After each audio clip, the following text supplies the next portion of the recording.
राज्यातील शेतकऱ्यांसाठी महत्त्वाच्या झटपट आणि ठळक बातम्या बघूया। नागपूरच्या पालकमंत्रीपदासाठी मंत्री बावनकुळेंचे नाव आघाडीवर।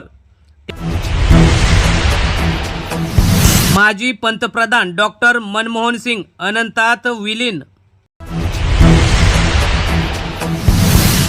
शहानिशा करूनच पाऊस नुकसान पंचनाम्याचा निर्णय, कृषी मंत्री कोकाटे 2024 चे उद्घाटन।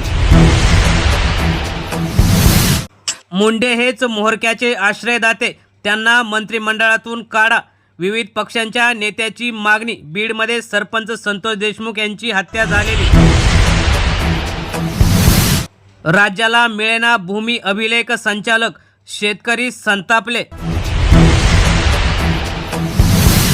खानदेशात गारपिटीसह पावसाने मोठी हानी, केळी पिकाचे नुकसान। तसेच धुळ्यातील साक्री, धुळे, शिरपूर, शिंदखेडामध्ये मोठं नुकसान झालंय।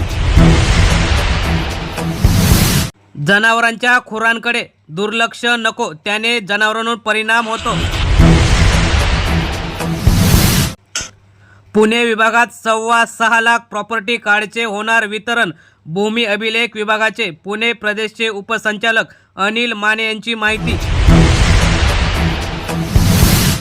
उसाला प्रतिटन 3300 रुपये बाजारभाव द्या, रयत शेतकरी संघटनेची मागणी, अन्यथा आंदोलन करणार। बांधावर जाऊन ई पीक पाहणीचे मार्गदर्शन, निरगुडघरला प्रशासनातर्फे रब्बी हंगामासाठी पुढाकार। राज्यात काही ठिकाणी हलक्या पावसाची शक्यता, मध्य विदर्भ, पूर्व विदर्भ तसेच इतर ठिकाणी सुद्धा शक्यता।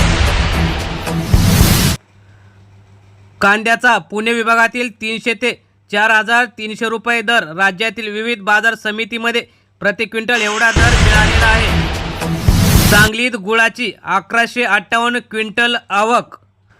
तर शेतकरी बांधवांनो, ह्या होत्या आजच्या महत्त्वाच्या शेतीविषयक बातम्या। धन्यवाद। जय जवान जय किसान।